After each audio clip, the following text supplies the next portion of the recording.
Hi, this is Kaery with Kaery Concealed in the Active Self-Protection Extra channel. And today we're going to talk about an alternative approach to watching use of force incidents that have been caught on camera. So join us when we come back. Lucky Gunner is my recommended trusted provider of freedom seeds for range or defensive use. In stock, good prices, and rocket fast shipping are why I go back again and again. Because of new guidelines, I can't link their site or say it, but you're smart and you can find it with a simple Google search. Stick it to the man by paying them a visit today. Welcome back. Normally, we watch use of force videos all the way through, just like on the main channel, what Mr. John breaks down with Mr. Mike and Miss Steph and Mr. Neil. And I love the format that I've loved it for years. I like how Mr. John shows the initial video and you get to watch it all the way through. And then he goes back and does an analysis of it. And that's excellent. That's great. That's great training. It's great mental reps. There's another way that isn't conducive to a YouTube channel, but it's something that you can do on your own. And it's also something that I like to do with my students in the classroom. And then I also, once they see us do it in the classroom, then they're able to do it themselves at home. So what if the idea of, instead of just initially watching a video all the way through the entire use of force incident from start to finish, what if we paused the video at key decision points? What if we weren't, just for the purposes of training, again, I'm not talking about the analysis that Mr. John does on the main channel. That's excellent the way it is. This is just a way to use videos in training. Another way to use them in training. So what if we pause them at key decision points? And what if we had some questions that we asked ourselves or that we asked our students? So I like to ask my learners, we watch the video partway through and then I pause it and then I will ask some questions and I give them a chance to think through their answers. And oftentimes I'll encourage them to even write down, just briefly, just make a few notes about what their decision would be at that point. So why are we asking them to answer questions when they've only seen a certain part of that incident unfold? Because they haven't seen the whole thing unfold. They've only seen part of it unfold. So why are we doing that? Well, it's a great opportunity to learn how to make sense of what you're seeing and to make and to improve our decision-making skills. So some of the questions I like to ask my students is, what are you seeing right now? So we've paused, that we've watched, it depends on how long the video is or what the topic is, but let's say we've watched, sometimes it's just a couple of seconds, to be quite honest, because they happen real quick. In other instances, it builds a little bit. But I'll say, what are you seeing right now? Or if I'm doing it myself, I'll ask, what am I seeing?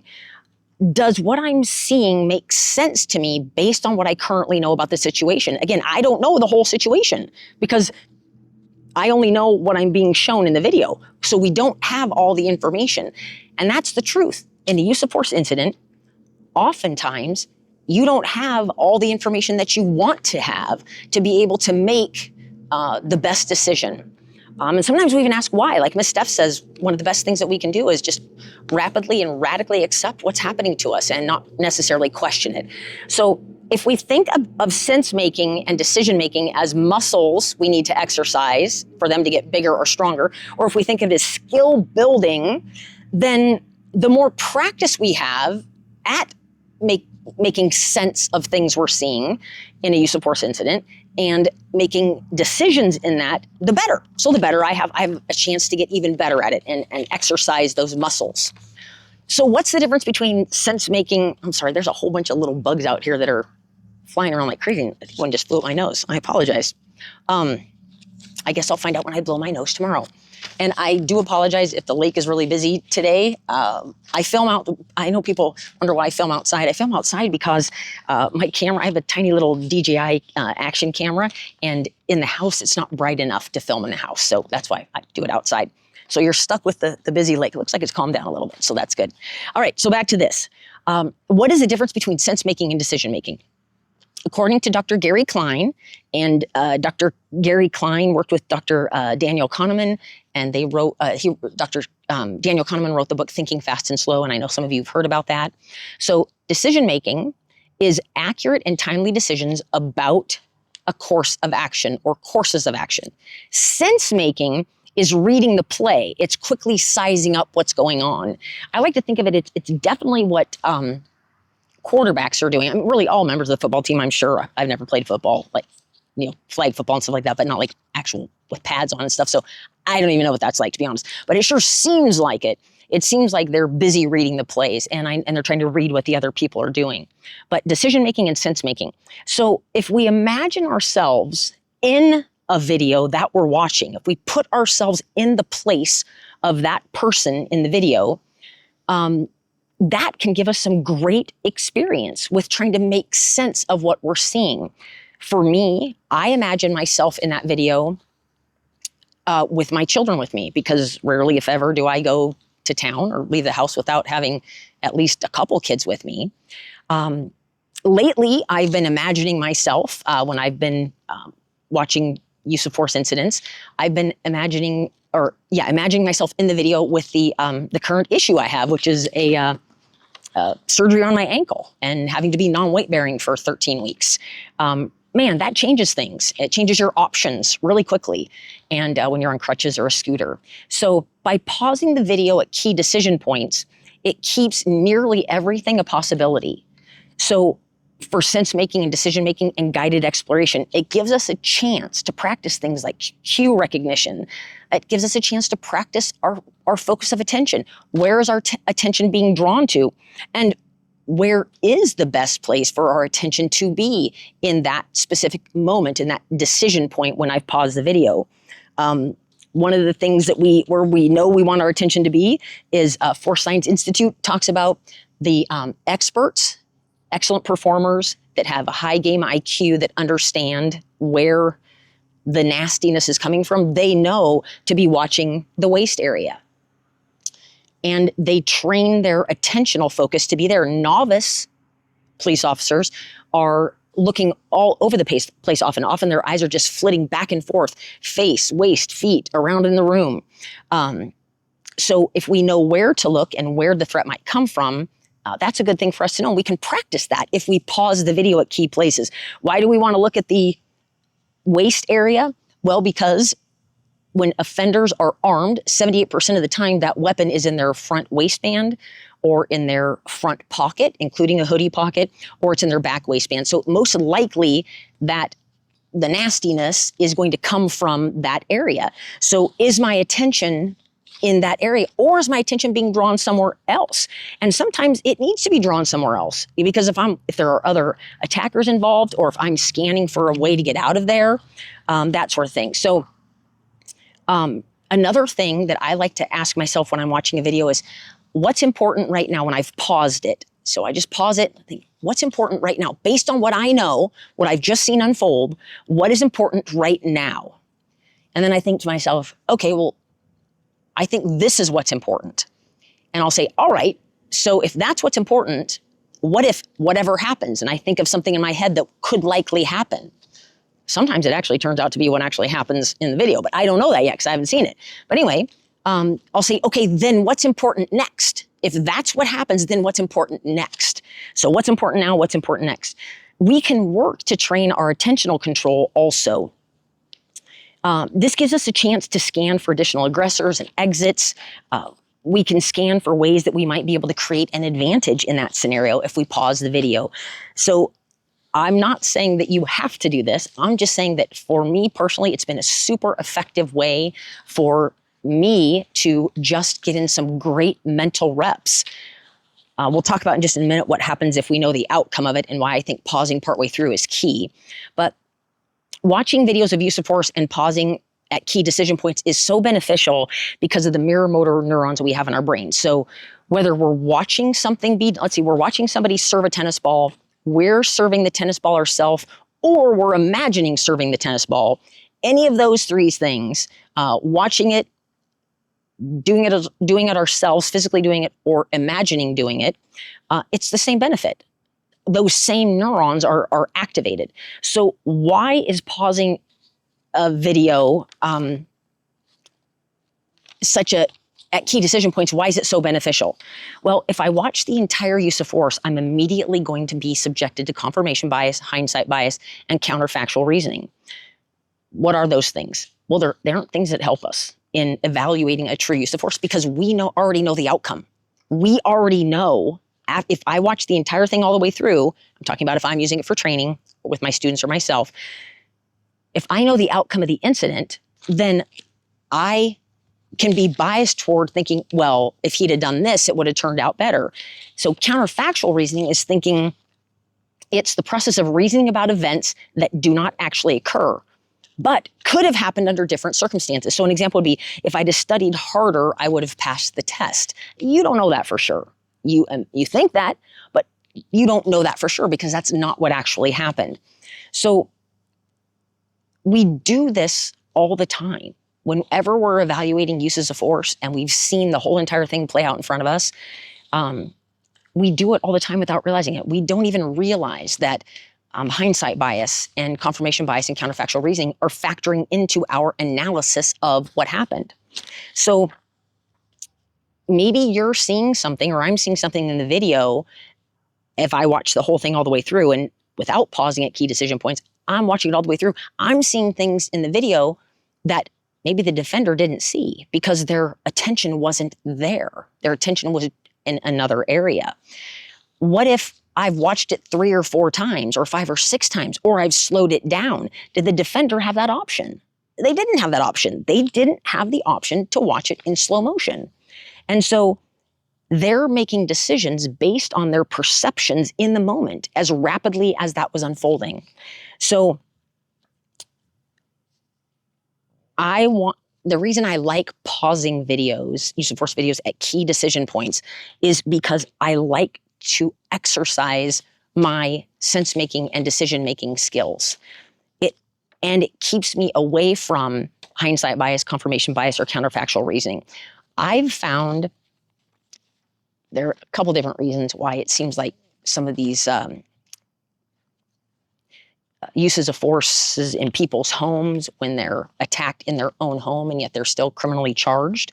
It does seem like that hindsight bias and confirmation bias and counterfactual reasoning are part of the reason that they're being charged, because prosecutors might be able to say, well, if they would have done blah, blah, blah. Yeah, but they didn't, or they couldn't, or they weren't able to. And it doesn't matter if they would have done it. The question is, what we have to find out, what were they perceiving in that very moment, in the moments leading up to the decision to use force, and in the very moment they made the decision. Not only what were they perceiving, but what might they have been perceiving? What would a typical average citizen of normal intelligence have been perceiving? So that's another reason. So let's talk about some questions that we can ask ourselves if we choose to pause the video at key decision points. So here's some questions that I like to ask my students. I'll say, what are you seeing so far? And what does that mean to you? And that, what does that mean to you? That's key. That really helps me as the trainer understand what they're attending to. And is what they're seeing, are they able to make sense of it? What's grabbing your attention? And is that where the attention of an expert would be? Hands, waist, face, right? What advantage or disadvantage do I have if I'm standing where the defender's standing? If I'm paused at a point now where the defender's here and the attacker or subject, aggressor, whatever's over here, what advantage is it to stay there? What disadvantage is it? How could I create an advantage by moving? What can I do to create safety, if anything? And what can I do to create an advantage? We already mentioned that one. What decisions would I make right now? So when I pause a video, I'll ask them, hey, imagine you're in that individual's shoes right then and there. What decision would you make right then? And what I think is interesting is sometimes students will, because they're just getting used to doing this, and so they're exercising a new muscle, so they're not really exactly sure what to do or what they should be attending to. But they'll say, well, I would blah, blah, blah. And then I'll ask, do you have enough information to make that decision? And that's not a judgment question. I'm just rhetorical question. Do you have enough information to make that decision? Oftentimes, the issue is the use of force standards, ability, opportunity, and jeopardy. Sometimes just 2 of them are present. Or if all 3 are present, usually it's jeopardy that people have such a difficult time articulating. What is it that aggressor or subject was doing in that very moment to let you know that you were in imminent jeopardy? Another question we ask, has anything happened so far that I'm happy with? I'm liking the way this is going. I'm liking the way that I'm able to move, or the defender's moving, or the way the attacker's moving, or anything I'm not happy with. If an attack was launched right now, where's a safe place to be? And then where's my next safe place? We always want to be thinking of that. From what hand is the attack likely to come? That's been an interesting thing for students to realize when we just look at the percentage of the US that is right-handed and left-handed. Overwhelming majority is right-handed. I can't remember now. I want to say 70%, maybe more than that, is right-handed. And so it gives people pause to think of, oh, if the attacker's facing them, which side is their right side and which side is their left side? That's something we're thinking about. What additional information do I want or do I need? And where is that information likely to come from? Oftentimes there's missing pieces that we would like to know. And sometimes we can get that information, but sometimes we can't. So what are my goals? Based on what I know in the exact moment, what are my goals? Sometimes the goal is just to get the heck out of there as quickly as you can. Sometimes the goal is to get the individual to stop what they're doing, or just to, back up, or something like that. What are the top 3 cues that I'm paying attention to? And am I dealing with a primal or cognitive aggressor? Now, in any given use of force incident, these are not things that the defender is likely going to be going through all in their head. And we don't ask all these questions when we're pausing the video. That's crazy. We can't ask all of those. It would take forever. But over the course of watching 8, 10, 12 different use of forces take place on video, we can ask these questions. And I don't all mean on one day. But obviously not all of those are asked all the time. One of the other things I think is key to talk about is what verbal commands could I issue, and what could I say? And then practice saying that. Actually practice out loud saying that. And then I imagine, okay, what if their response is this? What if they completely ignore me? What do I do then? And how many completely ignorings do I is okay before I'm more concerned? So I think of it like I need to be a question smith as a trainer, creating questions for my students, but then also just for me personally, I want to think of all the questions that I can be thinking of. And for me, it's easier to do that when I'm approaching it from a standpoint of curiosity rather than a judgment standpoint. Like, well, I would never be at a gas station at 3 a.m. in the morning. I sure the heck don't plan to, but I've had airplanes land really, really late in cities that I am absolutely unfamiliar with, and been in a situation where I do need to stop somewhere. It's not often at all, but I want to think about it. What if I am stuck there? Those are just good mental exercises for me to go to. So when I use videos for training in this way, and I'm pausing them at key decision points, I'm not doing it so that my learners can see what the outcome of the video is. I'm not doing it so they can see what the defender did or didn't do. I'm not doing it so, as a matter of fact, truthfully, 99% of the time, I don't let the video play all the way through. We stop at those key decision points, and then we stop at the final one, and then we go on to the next video, because the purpose of the exercise is for them to begin thinking, what would they do if they were in those situations? All right, almost done here. So I'm not suggesting that we use the decision-making optimization method of watching use of force incidents and pausing them at key decision points, but it certainly is a phenomenal training tool. What I've seen it do for my students, I didn't always do this. It's probably only been, well, it's been since about 2016 actually it's been when my son taught me how to download YouTube videos and save them on my computer so I could put them in a keynote presentation, because oftentimes I teach at ranges that don't have internet. And so I need to have them saved on a hard drive so that was about 2016, maybe 2015. But I haven't been doing this for a long, long time. But what I've seen happen in my students has been phenomenal, because when we go into actual scenarios, or when we go to issuing verbal commands on the range, when they have a gun in their hand now, it's definitely helped them to go through these pausing at those key decision points in the videos. So our methods of instruction from Force Science Institute, our instructors, Chris Butler and Jeff Johnsgard, one of the things they said they like to think of themselves not as trainers, but of professional problem creators. And I love that. They're professional problem creators. So they're not talking about ridiculous or superfluous question or problems. They're talking about ones that matter, that are contextually relevant. We want to build context relevance into every aspect of training so we can maximize sense-making and decision-making opportunities for our learners. And if we can do that in a low-stakes training environment, that's so great for them. The more experience they can have making sense of what they're seeing and making decisions about those things, the better off they are. Because when they get out into the real world and a law enforcement scenario, if they go out in their field training, I don't want them to first start making sense of what they're seeing in the field, because those are not low stakes environments usually. They're high stakes environments, and they have consequences of time and sometimes even the consequences of life and death. So my goal is to create a proficient, adaptable, resilient problem solver. That's what I want for my learners. I want for them. I want that for them also. And then experience tells me that the most efficient way that gets the best results and the most durable learning for my learners is not me talking to them. It's me taking the time to design difficult but doable drills, exercises, scenarios, exercises like pausing a video at key decision points and giving them an opportunity to think through some of the questions. And by asking pulling type questions of my learners that allow them guided exploration and tons of sense-making and decision-making opportunities.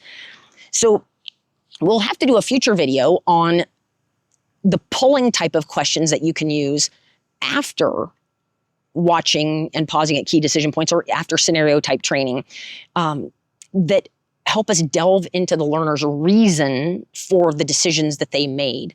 Because it's important to me that my learners, that they're making the decisions they made were made for the right reasons. And it wasn't just luck that they happened to stumble into, because sometimes that does happen. But I want them to be able to I want to be able to know that they're making decisions. The decisions they made were made for the right reasons, because that matters a lot. The reason matters a lot. So that's all I have for you today. I look forward to seeing you next week.